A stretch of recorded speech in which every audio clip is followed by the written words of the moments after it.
Tell me some examples going back and reflecting back to when you first started. What was it like? I would say that I had to learn to adapt, to pull in some of the things that made people uncomfortable. I was just a little bit too loving, a little bit too giving, a little bit too sweet, and people would take advantage of that.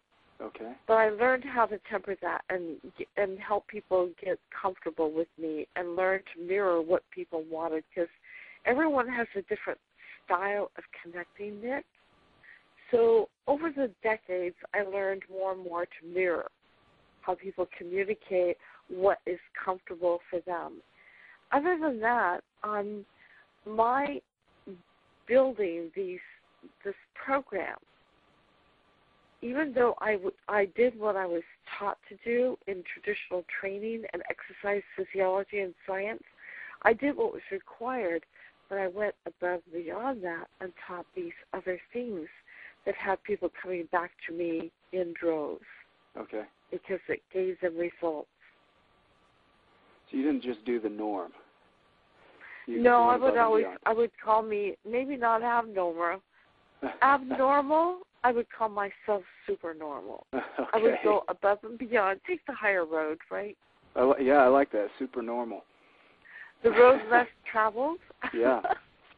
So what kept you going? How did you move forward each day while you were building this business? You know, I did it by serendipity and spontaneity. I did it through my heart and my spirit. Intellectually, yes, I had to have the foundation, which I did my due diligence with. I, became with oral and written exams for years and years. I wanted to make sure that I understood exercise physiology, because people want to trust that you have the credibility and the knowledge and then the wisdom.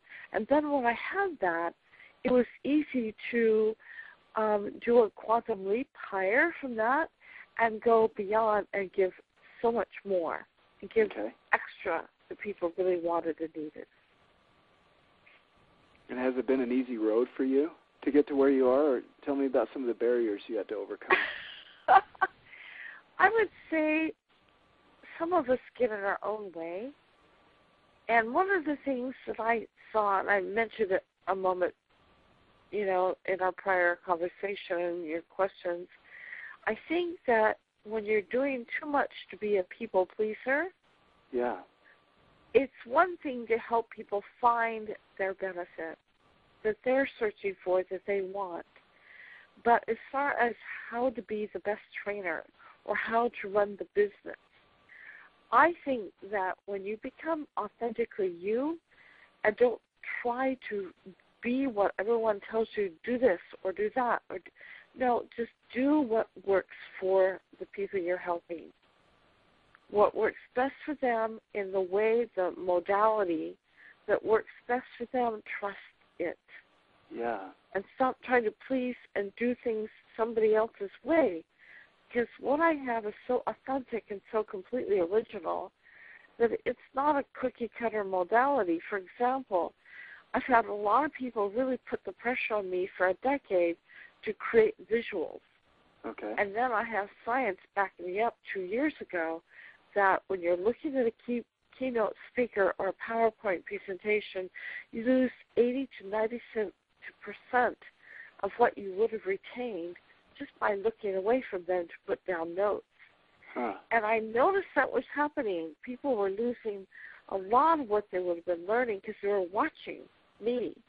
I finally said, close your eyes, connect with kinesiology. So just learning that my way of training was the most efficient way, and I will please all the people out there with visuals, with videos of my clients, videos about the program, but not teaching that way because I found my way was best. That's one barrier.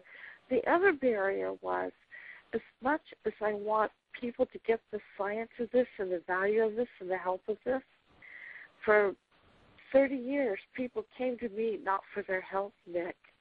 They came because of what I could do for the vanity, what I could do to get rid of the cellulite, the saddlebags, and make them look like they have a facelift and eye lift and a tummy tuck and a dermabrasion and a chemical peel, and it drove me a little bit crazy that people were so vanity-driven, and very few people cared about health and longevity, strength and conditioning, and saving their life. Okay. And I feel that people aren't getting that right now. It's just a little bit of a barrier. I don't think that people understand how breakthrough these are. We'll get past that hurdle. We'll get to the science and the medical reporters who will read the research. So we'll get beyond that. Absolutely. And I'm glad you brought up, you just talked about being authentically you. I was listening to one of the recordings that I did probably a few months back with Stephen McGee, and he mentioned that his business started thriving as soon as he became authentically himself and stopped trying to be other people. And it sounds like that's what's worked for you as well in your business. It has. When I just decided to give what Creator, with the higher power, whatever divine consciousness people might think that there might be out there, when they become who they are meant to be and fulfill their own destiny, and they dared to desire it and then definitively design it. Yeah. The destiny, the dream comes true because you dared to be you. How long has it taken you to get from where you started to where you are today? In the number of years, reflecting back, how long has it been? I started at age 18, so we're talking 44 years. 44 years? Yes. The process, when people say, they're an unknown and then all of a sudden overnight they're known. But most of these stories start when people are very young. Mm-hmm. And I would say that to become an expert is a lifelong pursuit. And I think that being known as an expert that actually does bring a change, and a really good change, is when you are always an expert with an open heart, mind, and spirit, and keep learning in your field. So you always can answer questions that elsewhere are unanswered. See, I like the way you put that. You put that you become knowledgeable in your field rather than an expert being knowledgeable in every field. An expert, what you're saying is an expert is someone who is knowledgeable in their field, whatever that is, whatever they choose. And living your passion, what you love doing. Okay, good.